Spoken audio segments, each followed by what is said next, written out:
presentación.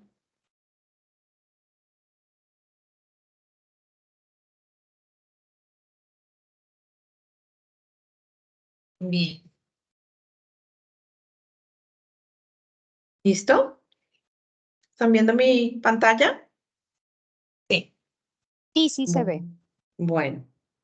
Entonces, bueno, pues buenos días a todas. Mi nombre es Ana María Páez Valencia. Yo soy especialista en género de la Alianza de Biodiversity CIED.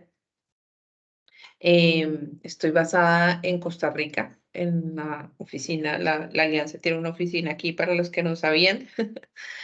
Y pues estamos trabajando con el programa de Women Resilience Finance. Hemos hecho esta como alianza y pues yo estoy a cargo de una de las sesiones. Esta misma sesión pues la hicimos ya con la primera cohorte. Ahí hago la salvedad de que algunos de los temas que voy a tocar digamos, corresponden a a la sesión que ustedes todavía no han tenido. Pero bueno, creo que de todas formas lo podemos manejar. Puedo mencionar algunos de esos conceptos y después pues pueden profundizar más en ellos. Me parece que quedó el 12 de febrero la siguiente sesión, Vanessa, la sesión que estaba pendiente. Quedó para el próximo 15 y A eso. otra el 22. Sí. Exacto, entonces en la sección del 15 van a poder profundizar en algunos de estos conceptos que yo voy a introducir hoy. Pero bueno, entonces vamos al grano, empecemos. Los objetivos de esta sesión de hoy son aplicar conceptos claves sobre la inclusión financiera de las mujeres. Entonces, estos son los conceptos que les mencionaba. Vamos a volver sobre esos conceptos y cómo su aplicación. Y la segunda parte se refiere a indicaciones, pues lineamientos para el diseño de entrevistas o el diseño de recolección de información en terreno que les permita pues tener lo que se llama información desagregada por género, ¿no? Que también se relacione con la gestión de los riesgos climáticos. Entonces, esos son como los dos objetivos. Entonces, la primera parte, como les decía, son estos conceptos clave alrededor de la inversión sensible al género, ¿no? Como les digo, estos son conceptos que van a profundizar en la sesión del 15. En teoría, mi sesión debería venir después de esa, pero bueno, pero hubo pues esta reprogramación, pero entonces yo voy a introducir los conceptos hoy y ustedes van a profundizar en eso en la sesión del 15. Entonces, bueno, pues la inversión sensible al género básicamente se define como una estrategia de inversión que pretende utilizar el capital para abordar las disparidades de género y fundamentar mejor las decisiones de inversión. Entonces, ¿como qué características tiene una inversión sensible al género? Primero, pues que mejora el acceso de las mujeres al capital, ¿no? Entonces, por ejemplo, a través de la inversión en empresas que están dirigidas o que son propiedad de mujeres, ¿no? ¿Qué otra característica tiene? Que invierte en productos y servicios que capten el mercado femenino o que ayudan a resolver problemas que afectan de manera específica o desproporcionada a las mujeres y las niñas. Otra característica es que crea fondos con enfoques de género, de equidad de género y de diversidad, pues fondos para dar oportunidades a mujeres específicamente, a ciertos grupos específicamente, para dejarlos en el mismo nivel de oportunidades, pues que sus pares hombres. Y otra característica es que realiza un análisis de género que le permite identificar pues, posibles riesgos y oportunidades en la cadena de valor. Entonces, riesgos, oportunidades se refiere pues, a los espacios donde las mujeres están participando. O sea, el análisis de género requiere entender en qué espacios las mujeres participan en la cadena de valor y si esos espacios, digamos, son los que más o menor, los que mayor o menor rendimientos generan, si las mujeres tienen oportunidades de participar en otros espacios de la cadena de valor y, bueno, cuáles son las limitantes para que las mujeres participen, por ejemplo, en los eslabones de la cadena que dan mayores ingresos o mayores beneficios. Eso todo hace parte del análisis de género, pero vamos a profundizar un poquito más en eso en la segunda parte de la presentación. Bueno, siguiendo con el tema de la inversión sensible al género, identificamos como dos problemáticas que hacen necesaria el desarrollo y pues que hacen necesario el tener una perspectiva pues de género incluida en estos sistemas, en los productos de inversión y en los sistemas financieros. La primera se refiere a la falta de opciones de financiación que tengan en cuenta las cuestiones de género. Entonces sabemos que, por ejemplo, que las mujeres están excluidas en gran parte de los sistemas bancarios tradicionales, en muchos casos por normas culturales o por falta de educación financiera, por falta de garantías. Como sabemos, la mayoría de la tierra está a nombre de los hombres en la mayor parte del mundo. Los dueños de la tierra son hombres, entonces eso pues es una barrera de entrada porque las mujeres no pueden poner la tierra o propiedades como garantía para poder acceder al sistema, a los créditos tradicionales. También hay una escasa comprensión de los procedimientos de financiación, incapacidad para cumplir los requisitos bancarios tradicionales, todas estas cosas están relacionadas, ¿no? Las mujeres empresarias también muchas veces pierden la oportunidad de solicitar programas especiales que hay para ese tipo de grupos porque no los conocen, ¿no? Y las estrategias de marketing de las instituciones financieras tradicionales pues se construyen en torno a un perfil de cliente que no se ajusta necesariamente a mujeres rurales, a mujeres agricultoras, ¿no? Entonces todos esos son como síntomas de que los sistemas financieros tradicionales pues no tienen en cuenta estas cuestiones de género, no han integrado esa perspectiva de género. Y el otro punto muy importante es la falta de información y conocimientos, que es uno pues que ya lo mencioné también dentro de los factores anteriores. Entonces, dentro de eso, pues vemos que las mujeres empresarias, por ejemplo, necesitan desarrollar sus capacidades para poder pues, dirigir empresas que generen, que sean atractivas a la inversión, ¿no? Los programas de integración agraria suelen concentrarse más en los hombres y excluir un poco a las mujeres agricultoras por cuestiones, por ejemplo, logísticas de horarios de los lugares donde se dan, que son poco convenientes para las mujeres. Entonces, eso impide que las mujeres participen. Al tener problemas para participar en estos programas de extensión, pues obviamente tienen menos capacidades y sus empresas son menos exitosas y por lo tanto son menos atractivas para inversión, ¿no? Está también de nuevo el tema de las normas culturales y de género, porque pues, digamos, el reconocimiento de las mujeres agroempresarias como capaces de liderar empresas exitosas, pues tiene algunas barreras. Los imaginarios alrededor de empresarios están muy permeados por una visión masculina. Entonces, eso también se refiere a las normas culturales y sobre eso también vamos a hablar más adelante.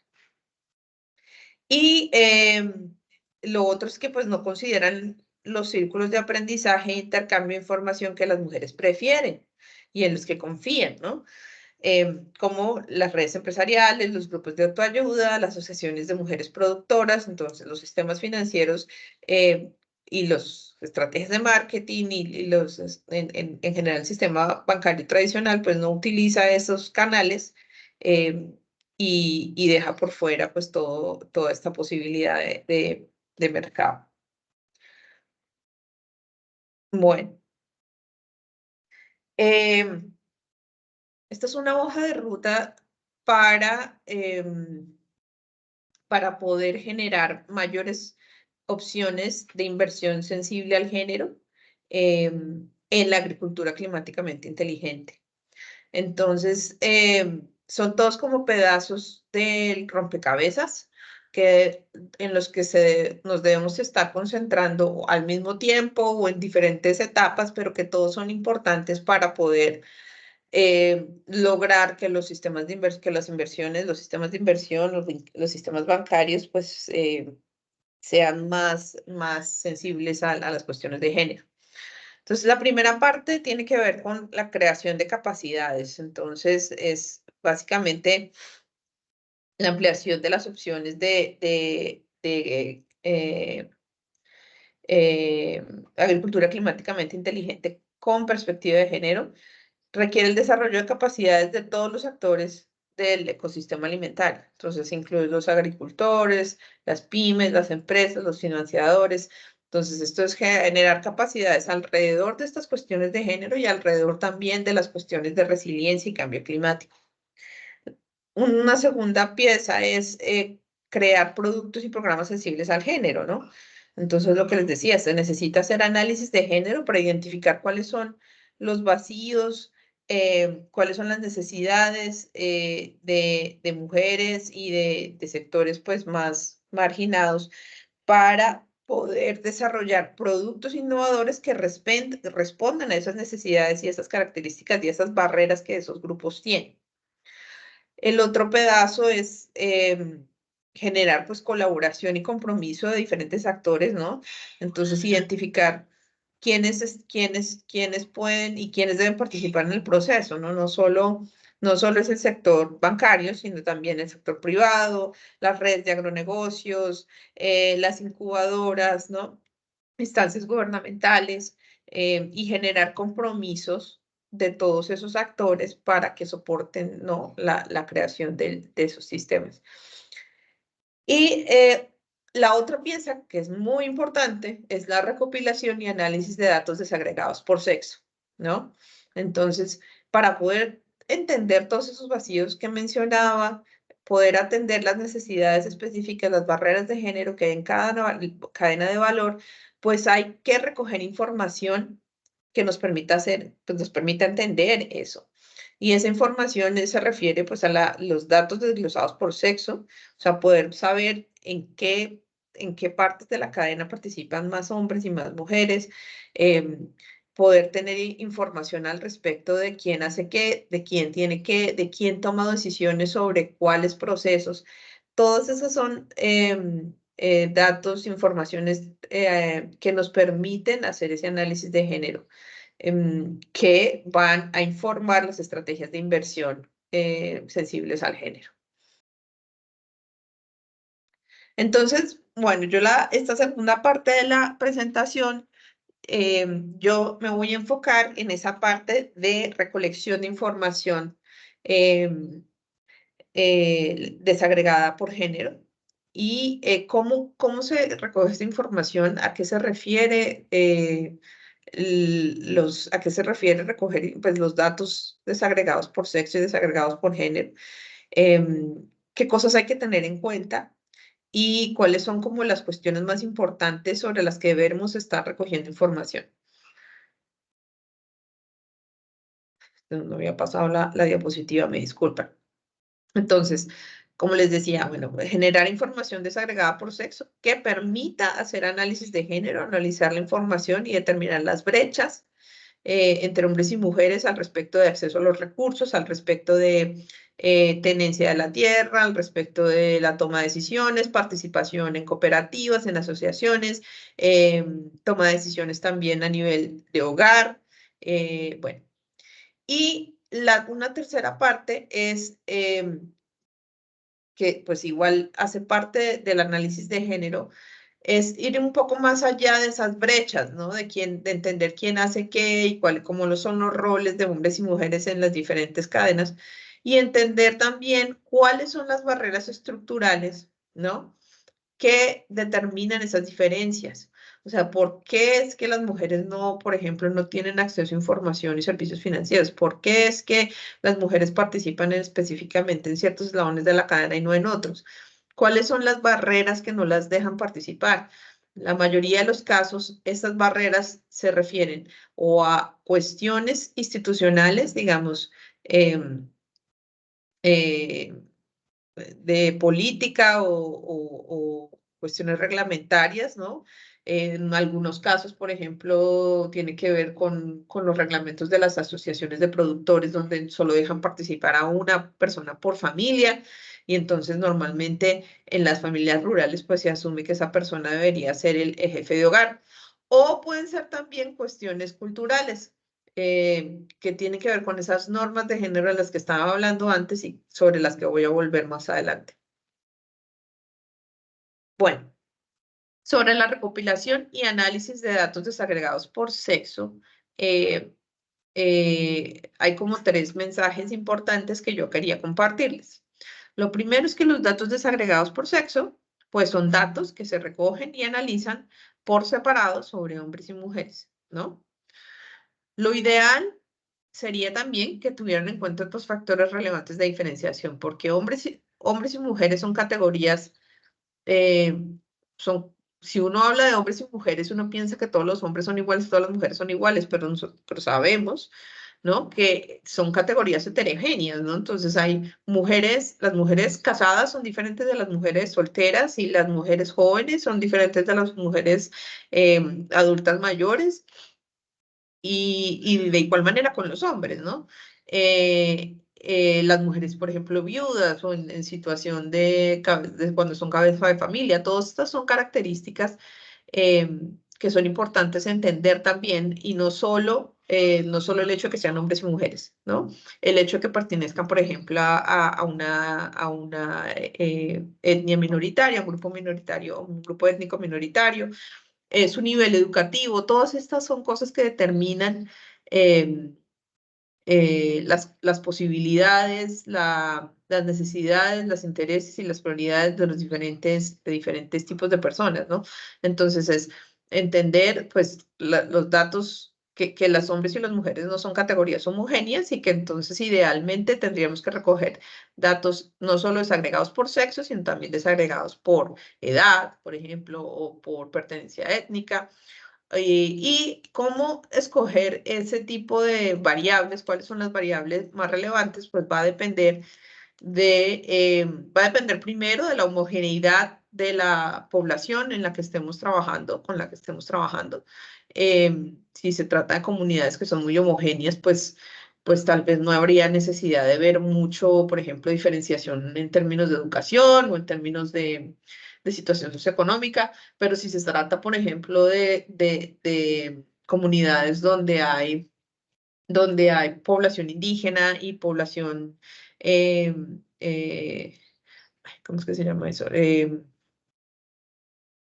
Los que llegan, bueno, comunidades donde hay población indígena y no población indígena, pues allí, por ejemplo, sería relevante recoger información no solo de hombres y mujeres, sino también hombres y mujeres indígenas, igualmente jóvenes. Entonces, va a depender de cuáles son las características de la población con la que estamos trabajando, pero también va a depender de cuál es el interés, ¿no? Cómo se piensa usar esa información. Y si se quiere, pues, desarrollar, digamos, un producto específico para cierta población específica, ¿no?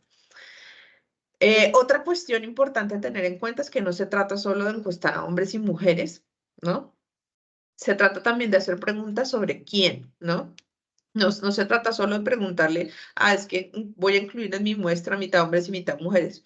También se trata de preguntar sobre esa distribución de responsabilidades, de decisiones, en las diferencias en el acceso a los recursos que vengo hablando. Entonces, preguntar quién proporciona la mano de obra, quién toma las decisiones, quién posee y controla la tierra, ¿no? Entonces, en vez de, por ejemplo, preguntar, ¿este hogar posee ganado? Se puede preguntar, ¿quién en el hogar cuida del ganado? ¿Y quién en el hogar toma decisiones sobre el ganado? ¿Verdad? Hay que tener mucho cuidado con ese tipo de preguntas alrededor cuando se pregunta sobre quién posee, porque a veces no está muy claro al interior de los hogares, no está muy claro quién es el dueño de las cosas, pero lo que sí está claro es quién los cuida, quién cuida de ciertas cosas, quién maneja ciertas cosas, y también está claro quién toma las decisiones. Si se fuera a vender el ganado, ¿quién es el que toma la decisión sobre el ganado? ¿No? Entonces, desglosar las preguntas, así como en el ejemplo, pues nos ayuda a entender mejor esas dinámicas que la pregunta de ¿este hogar posee ganado? Pues no nos deja ver, ¿no? Invisibiliza completamente. Un tercer punto es que, bueno, se les puede preguntar, por supuesto, la idea es preguntarles a las personas que se entrevistan siempre acerca de sus funciones y responsabilidades individuales, ¿verdad? Y que cuando preguntamos y tener siempre presente que cuando se pregunta sobre preferencias, percepciones, ¿no? El encuestado solo puede responder sobre sí mismo, ¿verdad? Suele pasar mucho que cuando entrevistamos, hacemos encuestas, por ejemplo, en hogares, pues le preguntamos solo a una persona, ¿no? Le preguntamos por todo el hogar a una sola persona. Y eso está bien, digamos, hasta cierto punto, porque obviamente también preguntar a más de un miembro del hogar pues genera ciertos costos, nos aumenta los costos de las encuestas, pero lo que sí hay que tener en cuenta es que si dentro de nuestra encuesta queremos preguntar sobre percepciones, sobre preferencias individuales, no podemos preguntarle, por ejemplo, al señor de la familia cuáles son las preferencias de su esposa, ¿verdad? O cuáles son las percepciones de su esposa. Si tenemos interés de conocer esas diferencias, cuáles son las percepciones y las preferencias, pues tenemos que preguntarle a ella directamente. Entonces, eso es importante tenerlo en cuenta.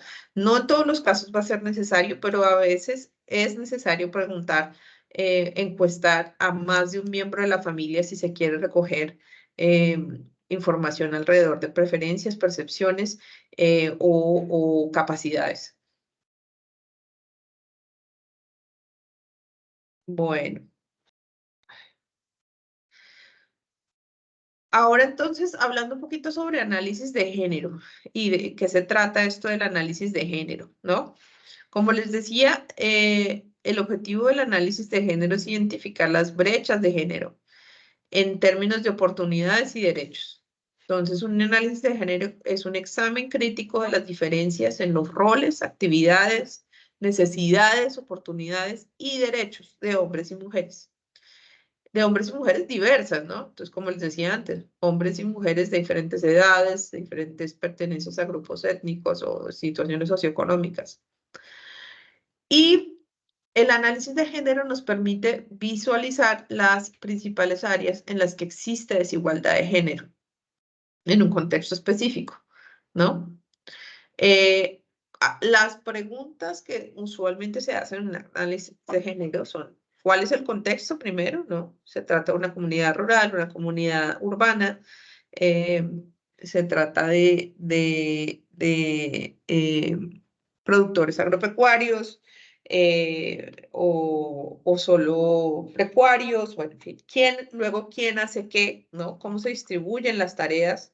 Las mujeres se encargan de ciertos cultivos y los hombres de otros, o trabajan juntos, ¿no? ¿Quién tiene qué? La tierra está normalmente a nombre de los hombres, o la mayoría de las personas no tienen tierra en esa comunidad, ¿no? O tienen tierra, pero no tienen títulos, ¿no?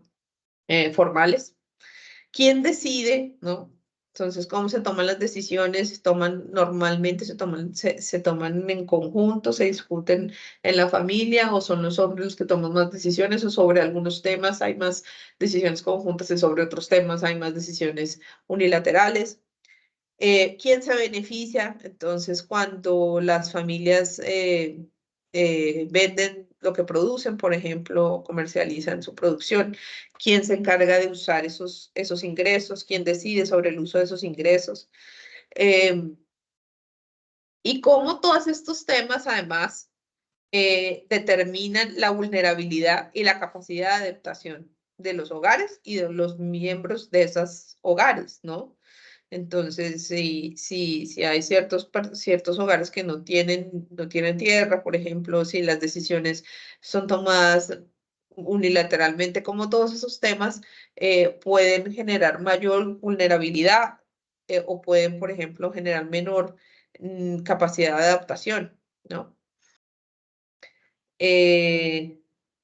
Entonces, aquí están, bueno, muestra un poco como cómo estos temas se relacionan, ¿no?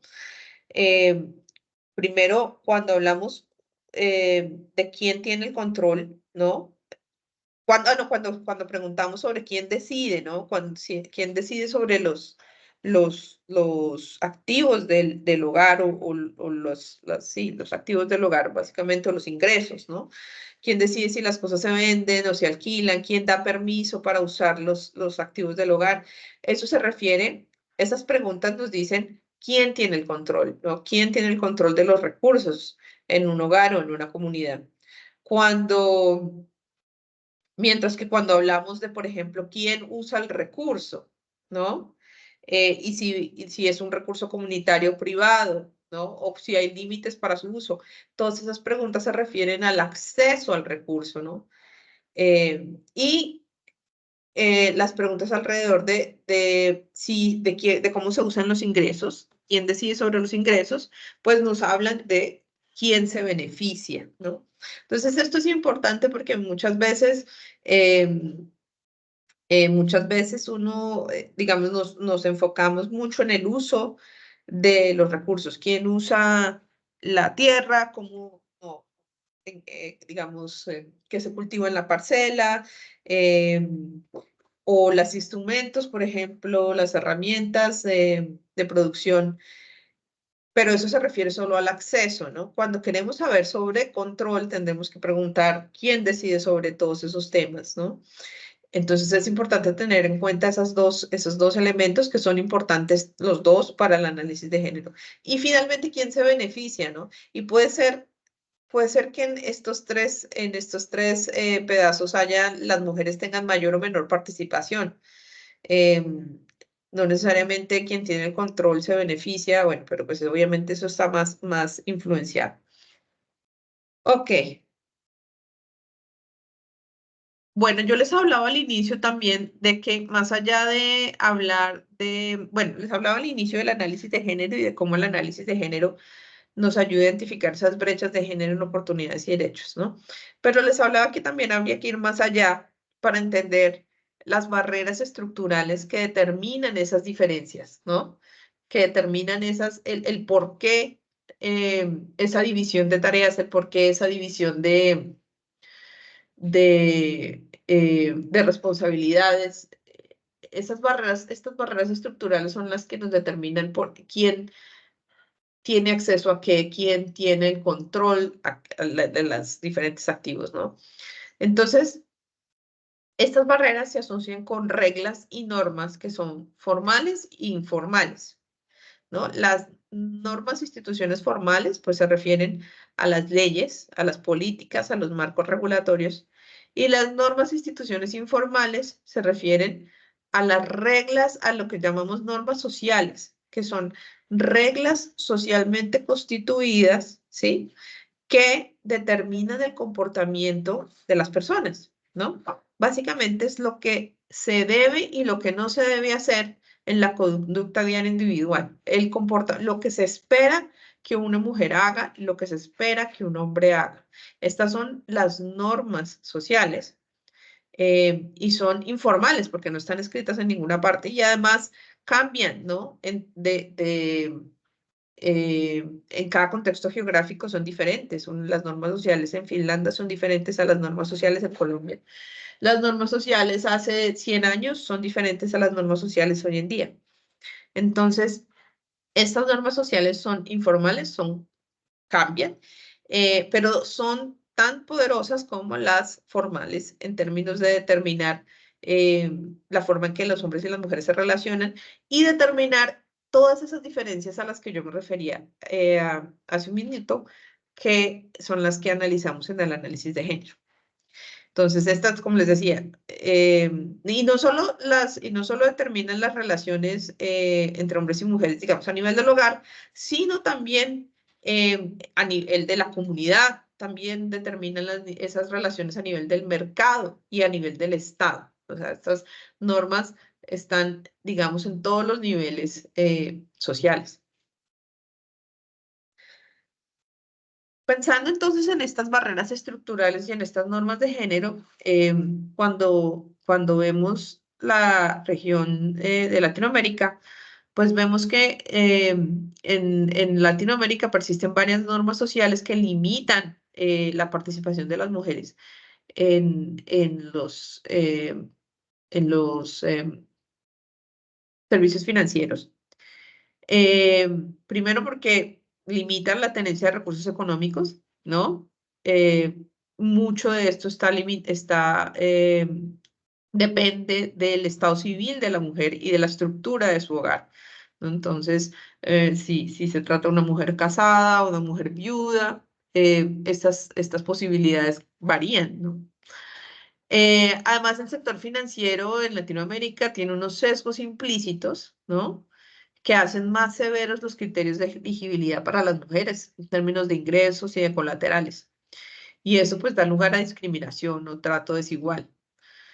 Hay también una desigualdad en el mercado laboral. Sabemos que las mujeres están en trabajos más precarios, están mayoritariamente en la informalidad, tienen negocios más pequeños y sigue presente una brecha salarial, ¿no? Entre hombres y mujeres en todos los sectores.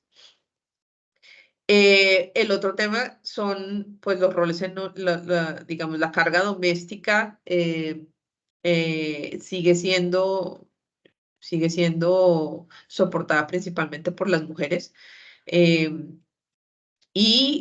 Pues eso puede generar también restricciones de movilidad y restricciones para la interacción social, sobre todo en las zonas rurales. Y hay unos estereotipos de género muy marcados, ¿no? En la región que tienen que ver con la falta de habilidades financieras y económicas de las mujeres. Y esos estereotipos determinan, por supuesto, esos estereotipos se convierten en normas sociales que permean el mercado bancario y financiero y pues determina que las mujeres no tengan espacios y opciones porque pues están esos sesgos implícitos, ¿no? Bueno, aquí yo les quería dar ejemplos de cómo se definen esas normas sociales, ¿no? Esas normas sociales de género que son las que determinan muchas veces los sesgos del sistema financiero y muchas veces pues la falta de respuesta a las mujeres productoras, ¿no? Entonces, aquí vemos como dos tipos de normas de autonomía productiva y normas de autonomía económica. Entonces, estos son como lo que les decía, como sesgos, expectativas de lo que se espera, pues, dentro de una sociedad, dentro de una comunidad, que las mujeres pueden hacer o que las mujeres deben hacer y que los hombres deben hacer o pueden hacer. Y todas estas normas pueden generar barreras para las mujeres acceder a sistemas financieros, a productos bancarios, a productos financieros. Entonces, por ejemplo, en el área de autonomía productiva, pues las normas son, por ejemplo, que las mujeres no deberían heredar tierra o poseer tierra a nombre propio, o que las mujeres no deberían manejar maquinaria agrícola, o que no deberían tener trato con agentes de extensión varones, ¿no? Por supuesto, todas estas normas, digamos, tienen diferentes grados, ¿no? En diferentes grados de percepción en cada comunidad y pueden cambiar de contexto en contexto. Pueden cambiar también de generación en generación. O sea, si las personas más jóvenes pueden tener una percepción diferente y las personas más mayores pueden tener una percepción diferente frente a estas normas. Pero en general son normas que persisten hasta cierto punto y que limitan, como les digo, el acceso de las mujeres a servicios financieros. Y por otro lado, las normas de autonomía económica, ¿no? Que creo que están todavía más presentes, que son, por ejemplo, se refiere a que los hombres deberían ser los principales generadores de ingresos en sus familias, que las mujeres no deberían participar en actividades de comercio agrícola, que las mujeres no deben tener sus propios ahorros, no deben tener privacidad financiera respecto a sus maridos, que las mujeres no deben tener activos de gran valor a su nombre, que las mujeres no deben ser dueñas de empresas comerciales, ¿no? O asumir, por ejemplo, que el negocio del marido genera mayores ingresos que el de la mujer. Todas estas son normas sociales que deberíamos estar tratando de identificar también cuando hacemos esos análisis de género, tenemos que tratar de identificar cómo estas normas sociales están detrás de esas diferencias que estamos viendo en acceso, en control de los recursos, en quién hace qué y en quién accede a qué. Bueno, un enfoque habitual, pues, para poder llegar a ese tema sobre las normas sociales, ¿no? Para poder hacer preguntas que nos permitan entender cuáles son esas normas sociales que están detrás, ¿no? Es utilizando la escala de Likert para evaluar la medida en que las personas están de acuerdo con esas afirmaciones, ¿no? Con esas afirmaciones relativas a su entorno o grupo de referencia. Entonces, pues se puede preguntar simplemente en qué medida está de acuerdo con las siguientes afirmaciones. Entonces, por ejemplo, los hombres tienen mayores conocimientos y habilidades financieras que las mujeres. Y se pone una escala de 1 a 5, entonces, o se puede poner donde un lado estoy totalmente de acuerdo y el otro es totalmente en desacuerdo, o se pueden poner categorías como las que están allí. Estoy totalmente de acuerdo, parcialmente en desacuerdo, totalmente en desacuerdo. Otra pregunta es, por ejemplo, no pregunta, sino la afirmación podría ser, las mujeres no deberían recibir créditos sin la provisión de su marido. Y se pregunta igual en qué nivel, en qué medida está la persona de acuerdo o en desacuerdo con esa afirmación. Estas preguntas nos permiten entender, digamos, la prevalencia, ¿no? De ciertas normas sociales en una comunidad para poder atender, ¿no? Para poder ver si es que detrás de las diferencias, de la falta de acceso a las mujeres, están estas normas y cuáles son en particular estas normas, ¿no? Porque si, por ejemplo, vemos que el tema tiene que ver con mayores conocimientos y habilidades financieras, pues ya sabemos que allí entonces podríamos enfocarnos en programas de alfabetización financiera, ¿no? Pero si el tema, por ejemplo, es de aprobación, por ejemplo, esto, que no deberían recibir crédito sin la aprobación del marido, pues ahí la cuestión tiene más que ver con la percepción de la mujer como eh, sí, la percepción de la mujer como individuo, pues, y la percepción de la capacidad y la agencia de las mujeres para tomar sus propias decisiones. Y entonces seguramente se va a necesitar otro tipo de intervención mucho más profunda. Entonces, este ejercicio nos permite entender mejor cuál es el contexto, cuál es el problema real de esa barrera estructural, ¿no? Que está detrás de las dificultades de las mujeres para acceder y entender, pues, cuáles serían las iniciativas o las estrategias necesarias en cada caso. Bueno, creo que, tengo todavía un poquito más. Entonces, bueno, algunos consejos prácticos para recoger datos con perspectiva de género cuando estamos recogiendo datos de campo, haciendo encuestas, entrevistas, ¿no? La primera es que los equipos de campo tienen que estar constituidos tanto por mujeres como por hombres.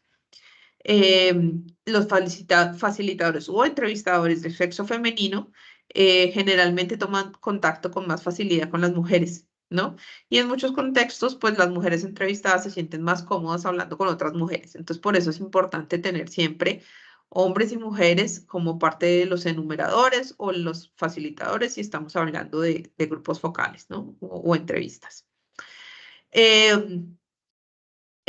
Otro tip importante, otro consejo importante es reflejar pues otras formas de diferencia social. Esto ya lo mencioné, ¿no? Que los hombres y las mujeres no son categorías homogéneas, entonces mirar cuáles otras categorías son relevantes, si se trata de mirar, por ejemplo, condición social, estado civil, edad, condición de migrante, condición de indígena, ¿no? Todos estos temas.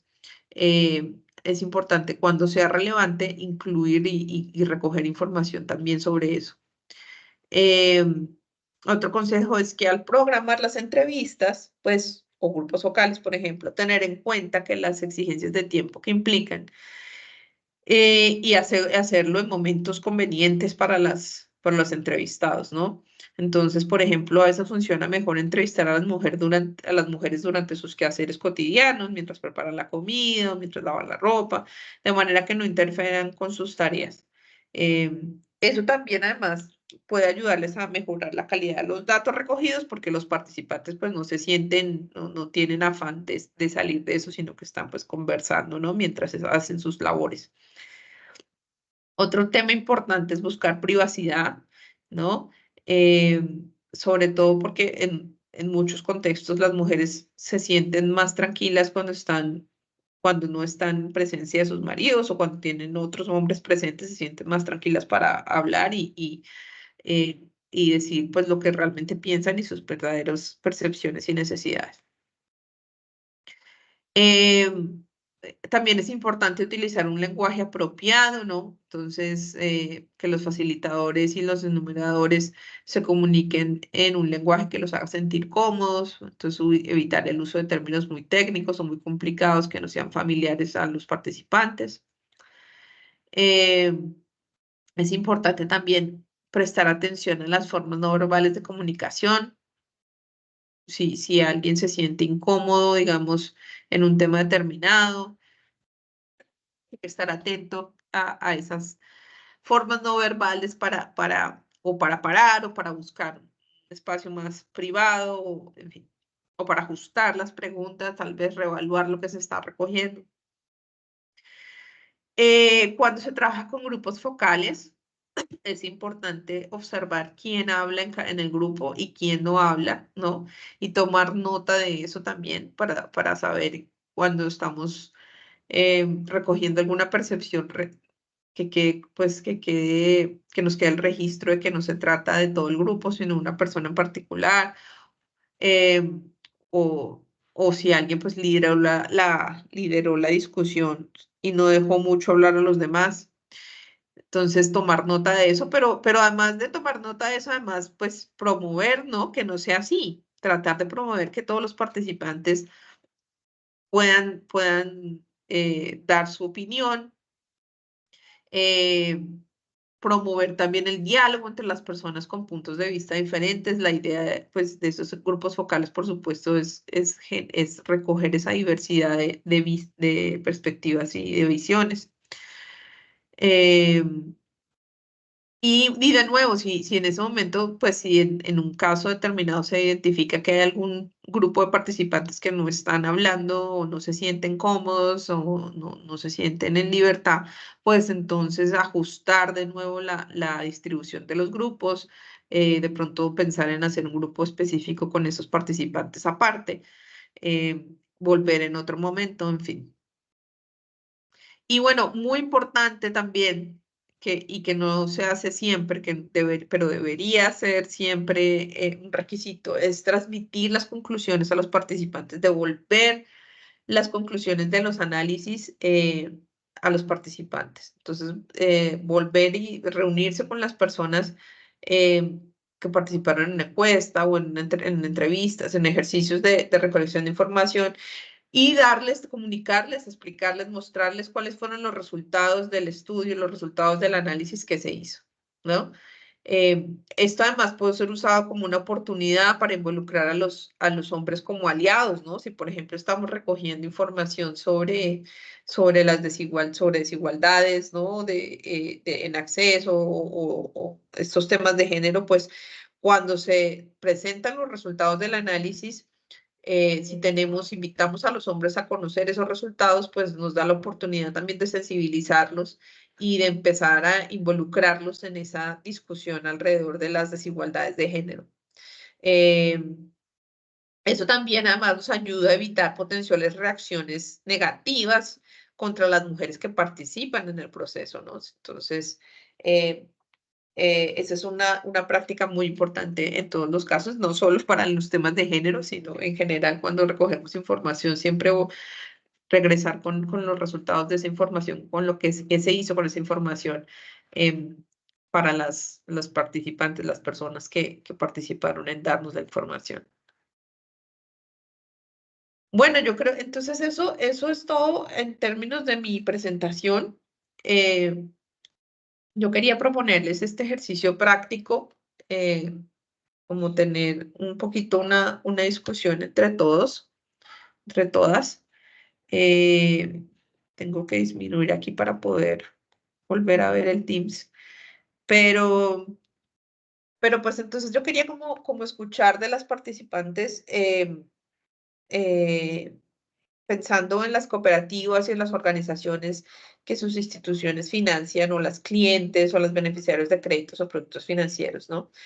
Em, ¿Qué tipo de información ustedes recogen sobre estas personas? ¿Qué tipo de preguntas se hacen actualmente? ¿Y qué preguntas haría falta recoger? En términos, pues, en términos de todo lo que yo les mostré, ¿no? ¿Qué tipo de información recogen? ¿Qué cosas harían falta?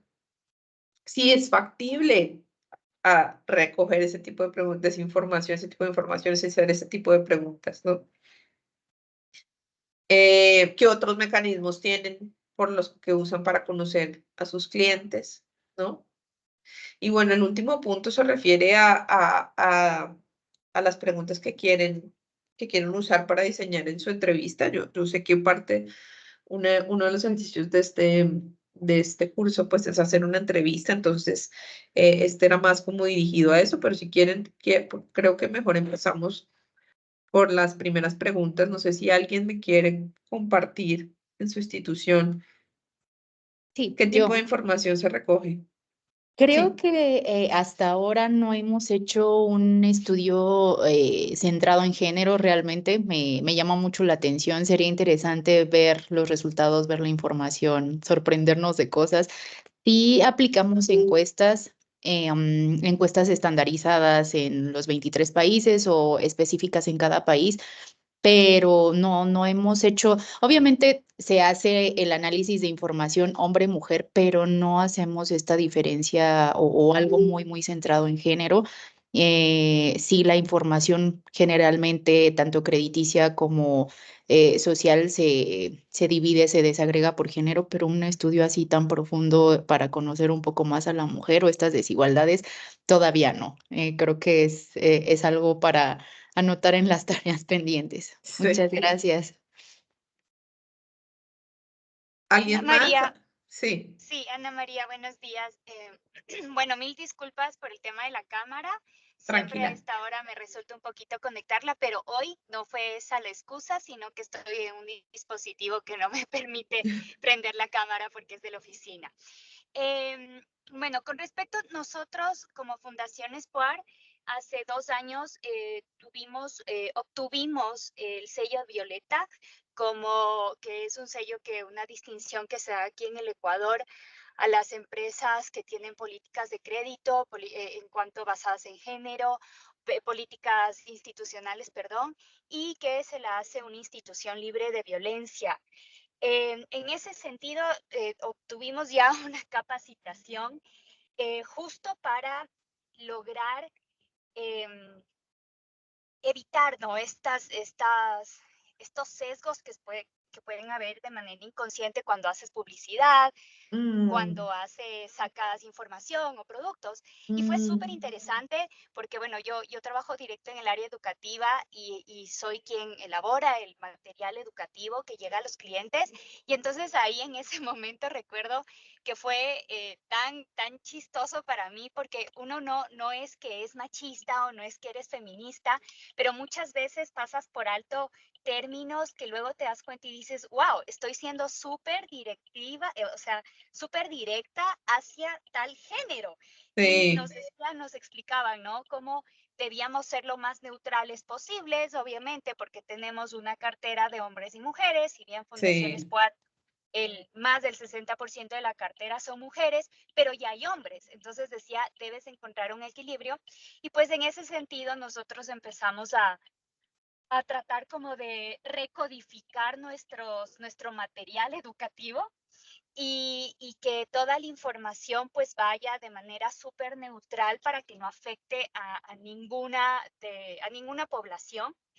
Y justo me acordaba, ¿no? De varias de las preguntas que hiciste tú aquí, nos llevaban a nosotros a hacerlas para ver qué tan fácil era.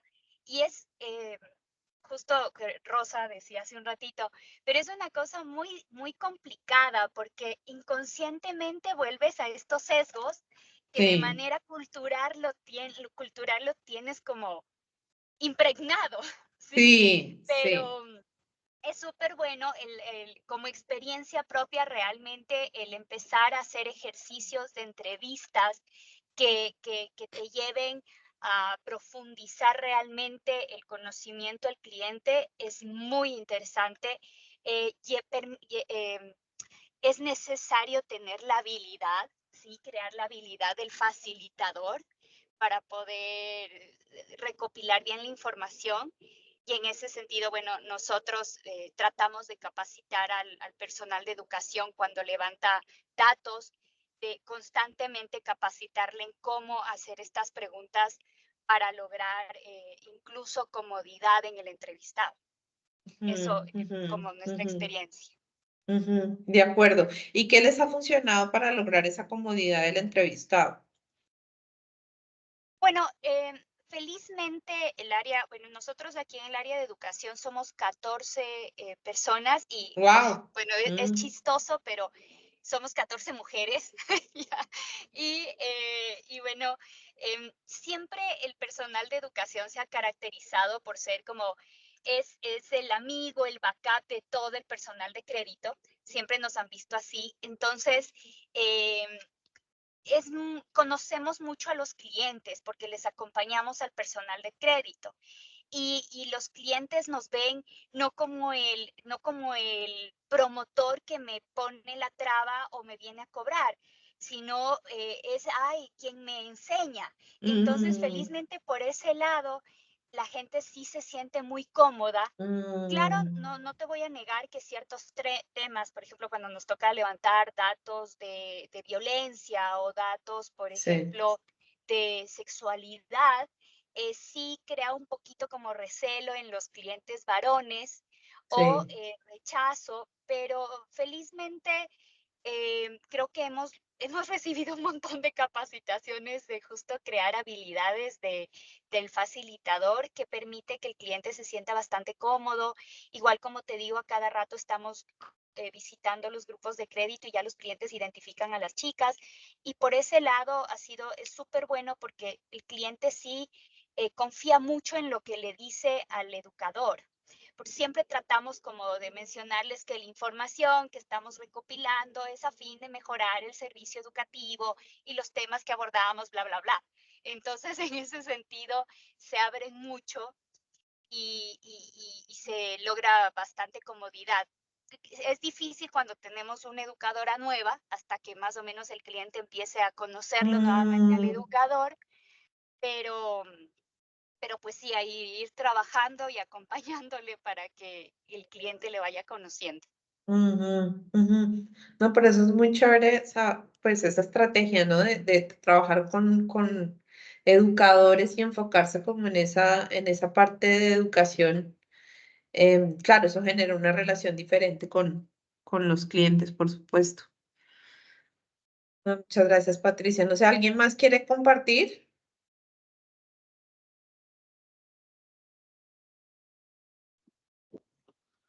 Hola Ana María, buen día. Buen día. Yo soy Claudia, soy de Yapu, a cargo de la mentoría. Y mientras anima a alguien más, tal vez ahí tenemos igual a Ana Elvia, o debe estar también por ahí. No está, creo, Katia, no sé si está Katia. Y quería comentar desde mi experiencia, ¿no? Cómo Sí. igual nos fue con ese tema. Creo que realmente es un mundo que se abre, ¿no? Cuando uno quiere profundizar en los temas de género. Porque obviamente, generalmente, o sea, por más instituciones que se puedan trabajar con un enfoque de género, sabemos que la información es aún corta, ¿no? Aquí todo lo que Sí. tú nos mostrabas es procesar ya la información, trabajar mucho más a profundidad y obviamente si tenemos información de calidad vamos a poder tomar también mejores decisiones. Creo que es importante y lo primero que si es una institución que no ha trabajado mucho ese tema es también trabajar internamente, ¿no? De Generar acuerdo. la conciencia de los colaboradores, porque me ha tocado a mí que cuando relevamos ese tema y generalmente con el área de créditos, ¿no? Es donde primero chocamos, ¿no? Porque generalmente, y como lo decías también, no es pues la mujer la tomadora del crédito, ¿no? Generalmente es el varón, por ejemplo. Entonces, cuando uno quiere profundizar en esa información, uno va chocando con esos puntos, entonces hay que generar esa conciencia primero desde los colaboradores, desde los colegas. Ver seguramente también quién es ideal que levante esa información, porque puede ser que una organización, por ejemplo, sea factible que la llene el oficial de créditos. Puede ser que en otro caso, como lo menciona Ana Patricia, sea, por ejemplo, como en SPOAR, la persona que es el promotor o es la persona que da la educación financiera, que da el tema de salud, etcétera, ¿no? Quien tenga más confianza y cercanía con el cliente. O depende si hay un proyecto específico, por ejemplo, y se pueda ahí tal vez de PPI, de pobreza, qué sé yo, ahí, ¿no? Incorporar preguntas que puedan un poco en ese ambiente de confianza profundizar. Entonces, creo que eso es importante y en otros mecanismos diría que sí hay que buscar también espacios, ¿no? No siempre es necesario crear, digamos, desde cero algo, sino identificar aquellos espacios que tenemos, por ejemplo, en reuniones de banca comunal, si tenemos temas de salud, otros temas de educación, identificar dónde podemos comenzar a levantar ya esa información sin pensar en empezar tal vez de hacerlo en un formulario específico. Lo importante es ir capturando a medida del alcance que nosotros tengamos y así poder llevar mejor esto. Entonces, esas mis experiencias y sugerencias. Gracias. Muy de acuerdo con eso, muy de acuerdo, porque no necesariamente pues hay que hacer como todo un programa de género o necesariamente hacer un taller de género o una encuesta de género, no. Exactamente como dice Claudia, se puede ir incluyendo módulos, por ejemplo, en sesiones que tengan con... Y esto funciona también, digamos, hacia el interior de la organización y hacia el exterior. Incluir sesiones pequeñas alrededor de esto, como secciones de reflexión, por ejemplo, o incluir un módulo pequeño de preguntas dentro de una encuesta que ya se va a hacer de todas formas, se incluye un módulo de 10 preguntas que nos empiezan ya a dar pistas sobre estas cuestiones de género. Entonces, completamente de acuerdo, no necesariamente hay que hacer una, de hecho, yo argumentaría que es mejor aprovechar esas cosas que ya están andando, que ya se van a hacer, para meter las cuestiones de género ahí, ir recogiendo información poco a poco, ir un poco también normalizando, ¿no? La inclusión de estos temas de género en las sesiones de trabajo, en las conversaciones, en las encuestas, en los ejercicios de recolección de información, poco a poco. Entonces, sí, me parece súper esa sugerencia.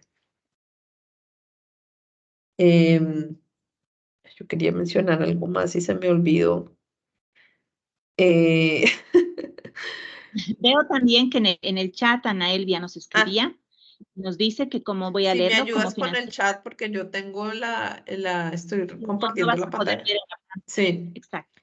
En el chat nos dice Ana Elvia, como Financiera 6 contamos con una ficha de datos que rellenamos entrevistando a nuestros usuarios.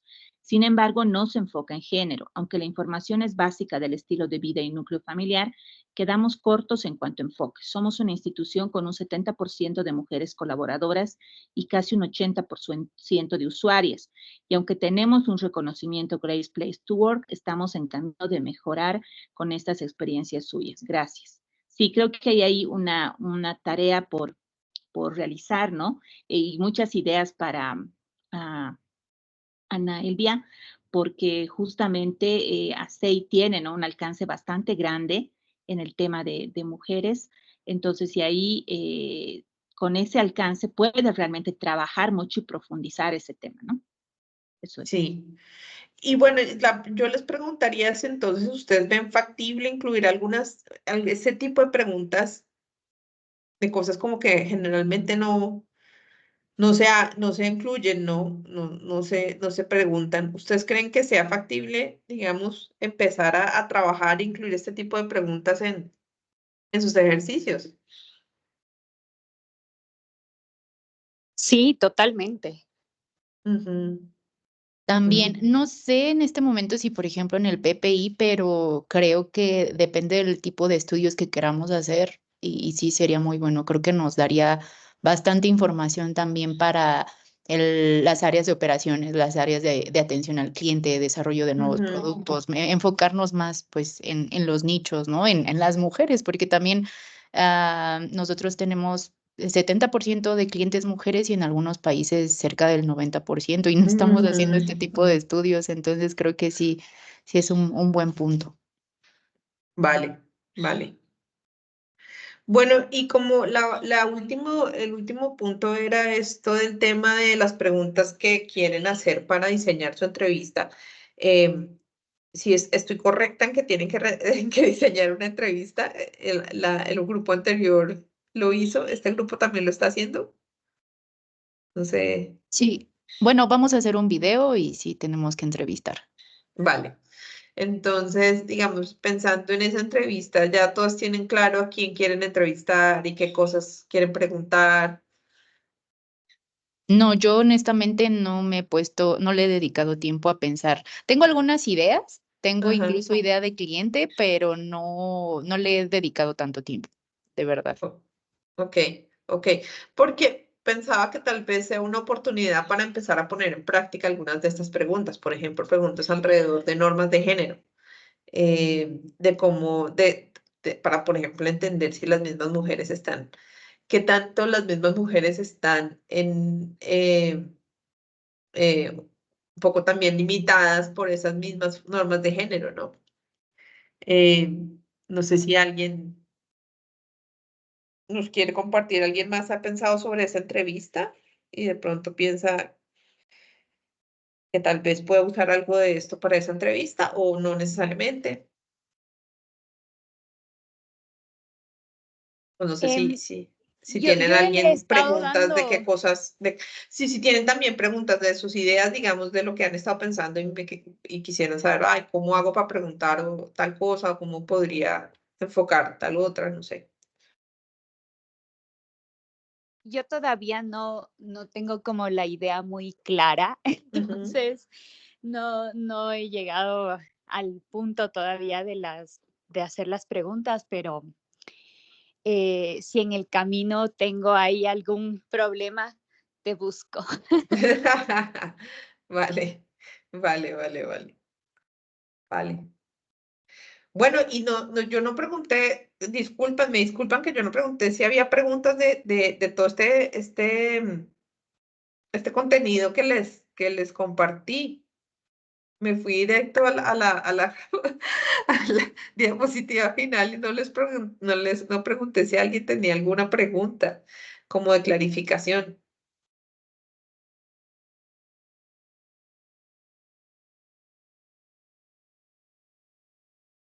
No hay preguntas. Está todo muy claro, súper, súper. Bueno, pues entonces yo creo que si no hay más comentarios y no hay más preguntas, yo creo que podemos dejar la sesión por aquí y las dejo ir hoy más temprano de lo normal. Como les decía, mi colega en la sesión del 15 de febrero, pues van a tener una oportunidad de profundizar mucho más en esas cuestiones específicas de sistemas de inversión sensibles al género, como más en la teoría y también en ejemplos. Va a ser mi colega Ena, Ena, ay, no me acuerdo, no puedo mencionar su apellido, es un poco difícil de pronunciar, pero ella es experta en temas de inclusión financiera y en particular inclusión financiera para el cambio climático y finanzas para el cambio climático. Entonces, pues estamos muy contentos de que ella les va a poder dar la sesión porque es la experta, digamos, en la organización sobre el tema. Y bueno, y con ella van a poder profundizar en algunos de esos conceptos que yo les presenté hoy. Entonces, bueno, pues, si no tenemos ninguna otra pregunta o comentario, entonces Ana María, yo despido. Sí, una consulta última, sí. porque muchas veces me toca conversar con directorios o estos niveles, ¿no? Para iniciar, por ejemplo, una estrategia de género, ¿cómo sensibilizar o cuál podría ser, más allá del caso de negocio de la igualdad de género, ¿no? ¿Cómo comenzar tal vez a un directorio, a un nivel gerencial, de que no es solamente, ¿no es cierto?, que yo tenga el 80% de clientas mujeres, el que ya soy una institución comprometida con temas de género, ¿no? Que muchas veces o tradicionalmente se piensa aún, ¿no? Y que no debo profundizar en el conocimiento de este tema. Uno. Y segundo, porque me acuerdo igual de una pregunta que me hicieron cuando hablábamos de diseñar un producto financiero específico para mujeres, por ejemplo, un producto financiero verde, ¿no? Hablando de temas climáticos. Y un gerente me decía, pero ahí tú estarías sesgando, ¿no? Y estarías haciendo solo para mujeres y no va a ser para varones. ¿Cómo esos dos aspectos los podría tratar? Gracias. Ok, empiezo por la segunda porque es más fácil. No, a ver, por supuesto, digamos, primero tener claro de que diseñar un producto específico para mujeres no es nada extraordinario. Digamos, se diseñan productos específicos para ciertos grupos poblacionales todo el tiempo, en todos los sectores, ¿no? Entonces, diseñar un producto específico para mujeres no es nada extraordinario, ni tampoco es sesgado, ni tampoco discrimina a nadie, porque eso se hace en todos los sectores, ¿no? Todos los sectores generan productos específicos para grupos poblacionales diferentes porque se entiende que grupos profesionales diferentes tienen diferentes necesidades. Pero además, hay un argumento muy poderoso y es el hecho de que las mujeres históricamente, tradicionalmente, se han visto excluidas de muchos espacios, digamos, en términos del acceso a ciertos niveles de influencia, espacios, se han visto excluidas de espacios de participación, de espacios políticos de participación, se han visto excluidas también de acceso a servicios financieros en general. O sea, cuando se producen productos específicos para mujeres, lo que se trata es de cerrar una brecha histórica y tradicional, ¿no? Que, digamos, le generaba barreras a las mujeres para acceder a servicios financieros, ¿no? Los servicios financieros, los productos financieros, históricamente han sido diseñados en mente, pues se han sido diseñados pensando, teniendo en mente al hombre cabeza de hogar, ¿no? Entonces, lo que se quiere cuando se diseña un producto para mujeres, pues es un poco atender a ese vacío, ¿no?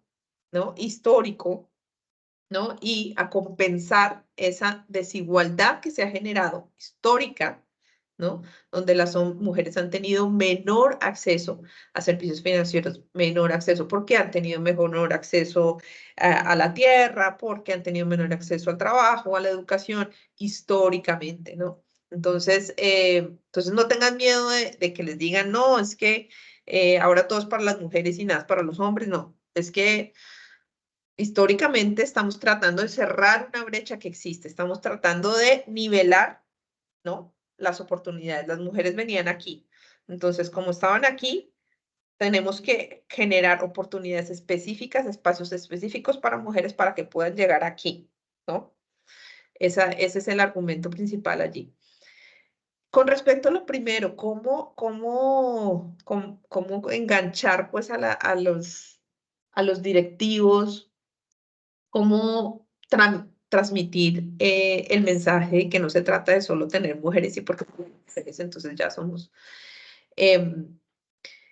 Esto es un proceso, digamos, es un proceso. Creo que es necesario primero tener estos ejercicios de reflexión y de sensibilización también hacia el interior de las organizaciones, porque ustedes mismas lo han dicho, estamos hablando de temas de género, trabajando con temas de género, queremos tener productos sensibles al género, pero resulta que al interior de las organizaciones, pues no estamos trabajando el tema, no estamos haciéndonos esas preguntas, no estamos reflexionando al respecto. Y la cosa es que las cuestiones de género pues nos atraviesan a todos, ¿no? Atraviesan todos los espacios, desde nuestra vida personal, nuestras interacciones laborales, la forma en cómo las instituciones están constituidas. Entonces, son cosas que están muy arraigadas, exactamente, lo decía Ana hace un rato, son temas que están muy arraigados, que generalmente además las personas no se cuestionan, ¿no? Las personas no reflexionan sobre eso, ni siquiera, digamos, lo consideran como un tema, porque es como siempre ha sido, es la forma en que son las cosas, siempre ha sido así. Entonces no nos lo preguntamos, no nos lo cuestionamos y pues eso, el primer paso es ese, ¿no? El primer paso es cuestionarlo, el primer paso es entender que estos son temas, digamos que hay una serie de normas sociales, unas expectativas sociales que determinan cómo nos relacionamos en todos los niveles y muchas de esas normas sociales pues generan discriminación y sesgos institucionales, ¿no? Y uno de esos sesgos pues es el de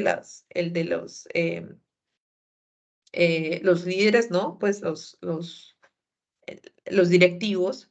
Entonces sí hay que hacer un trabajo de sensibilización en la medida en que se pueda, en la medida en que les abran el espacio. Hay que hacer un trabajo de sensibilización al interior de las organizaciones, con los equipos de las organizaciones, con los directivos de las organizaciones. Y por otro lado, yo diría que al recoger esta información, digamos, cuando se recoge esta información a ese nivel de detalle, ¿no? También nos permite ir más allá de la composición, de mujeres o hombres de la clientela. Entonces, más allá de que tengamos un 70% de mujeres clientas, cuando esas mujeres reciben un crédito, ¿qué pasa con esos créditos? ¿No? Entonces, ¿quién es el que controla cómo se usan esos créditos? ¿Qué dificultades están teniendo las mujeres para poder hacer uso de esos recursos? Y esa información que viene detrás, ¿verdad? ¿Qué está pasando con los créditos? A lo que podíamos responder con algunas de las preguntas que yo les presenté hoy. Ese que está pasando detrás, pues nos permite también tener argumentos, ¿no? Para presentar pues a consejos directivos, a juntas de directivos, para demostrar, ¿no? Digamos, que el tema no es solo de contar mujeres, ¿no? El tema también es cómo estamos respondiendo a las situaciones específicas de esas mujeres, a sus necesidades específicas, a sus circunstancias, sus preferencias, ¿no? Y cómo estamos respondiendo a esas barreras que esas mujeres enfrentan, ¿no? Entonces, digamos, no es un proceso fácil, y es un proceso que yo también, digamos, internamente lo he afrontado desde el CIAT, por ejemplo, y todas las organizaciones que yo conozco, no sé si ustedes estén familiarizados con el CIAT, el Centro Internacional de Agricultura Tropical. Son organizaciones también que son muy técnicas, tradicionalmente, pues el principal tema de la organización son las ciencias biológicas o agronómicas, por supuesto. Entonces, estos temas de género y de inclusión social, pues son un poco ajenos, ¿no? A los temas que tradicionalmente la organización maneja. Entonces, también ponen un reto, digamos, sensibilizar a los equipos, a los equipos investigadores, a los directivos también, a reconocer cómo la importancia de esos temas en el trabajo que ellos realizan. Ese es un reto que nos enfrentamos todos los que trabajamos en este tema, en estos temas de género, por lo que les decía, porque las instituciones, las mismas instituciones como están constituidas, tienen sesgos de género. Las cuestiones de género atraviesan todas las instancias de la sociedad. Entonces, todos aquellos que nos dedicamos a estos temas de género siempre nos enfrentamos con esa misma pregunta y esos mismos retos. Es un proceso. Dale, Ana. Muchas No, gracias. y acotando lo que tú decías, Ana María, es que, y que también decían en algún momento, y Claudia y Rosa, si no me equivoco, es que uno, claro, o sea, dirías, sí, la institución tiene muy claro el tema de género, equilibrio, equidad y todo, porque el 70, el 80% de su cartera son mujeres, porque el 60% de los funcionarios son mujeres, pero el rato que haces realmente un taller de conciencia en el mismo personal, te encuentras con que, wow, de los directores hay una mujer, de los oficiales, wow, solo son hombres, de los promotores, o sea, y ahí dices, no estamos siendo ni equitativos, ni estamos pensando realmente en el género como debe ser, ¿no? Y es algo que te empieza a hacer pensar más y más y más, y es recontra difícil. Yo que me considero, a raíz de lo que he venido aprendiendo así súper pro género y todo, y equidad y todo, de repente, pum, me salen cosas que yo digo, ay no, un sesgo, un sesgo inconsciente que acabo de tener. Y claro, y es luchar contra la cultura, las tradiciones, pero que realmente va más allá. Es un tema de cómo el planeta va evolucionando y que sí debemos pensar y que decía Claudia, ¿no? Qué difícil que es hablar con los de crédito. Sí, terrible, es durísimo, porque cuando decimos, ok, hagamos un producto que sea para mujeres, no, pues ya te lanzan con que, ay, no, ya van a venir que las feministas, y no, por Dios, eso no es género, y es tan complicado. Sí, a mí yo he tenido broncas y frustraciones, y bueno, felizmente la subdirección ejecutiva me oye full mi frustración, pero es durísimo. No, totalmente, yo te entiendo porque yo llevo trabajando en género 12 años, entonces yo sé perfectamente de qué estás hablando. Y lo que pasa es que cuando uno habla de estos temas, mucha gente se siente amenazada, ¿no? Porque estos temas un poco amenazan el statu quo de cómo la sociedad está organizada, ¿no? Entonces, obviamente, por ejemplo, hablar de empoderamiento de las mujeres, ¿no? Cuando se habla del empoderamiento de las mujeres, pues los hombres dicen, no, pues, o sea, nos van a dominar, ¿verdad? Entonces, hay muchas comunidades, muchos espacios donde cuando uno habla de empoderamiento de las mujeres es percibido, se siente una reacción negativa desde los hombres porque lo ven como un juego de 0-0, ¿no? Una suma 0-0, donde si las mujeres se empoderan, los hombres van a perder poder, ¿verdad? Y hasta cierto punto sí, porque por ejemplo, cuando hablamos de la propiedad de la tierra, cuando hablamos que las mujeres deberían tener más derechos sobre la tierra y acceso a tener la titularidad de la tierra, pues eso significa que los hombres van a tener que cederles parte de su titularidad sobre la tierra. Entonces, hasta cierto punto sí estamos hablando que los hombres van a tener que ceder parte de su poder para dárselo a las mujeres. Y por supuesto, eso genera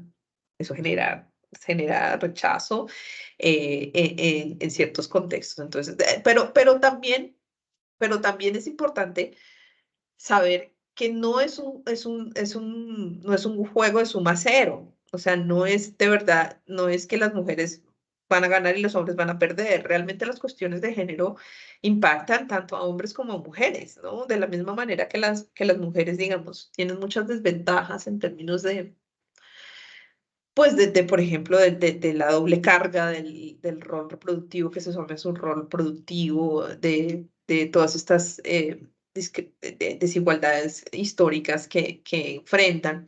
Los hombres se encuentran también pues, con estereotipos de género que son dañinos, ¿no? Por ejemplo, el hecho de las expectativas de que el hombre es el proveedor principal de la familia.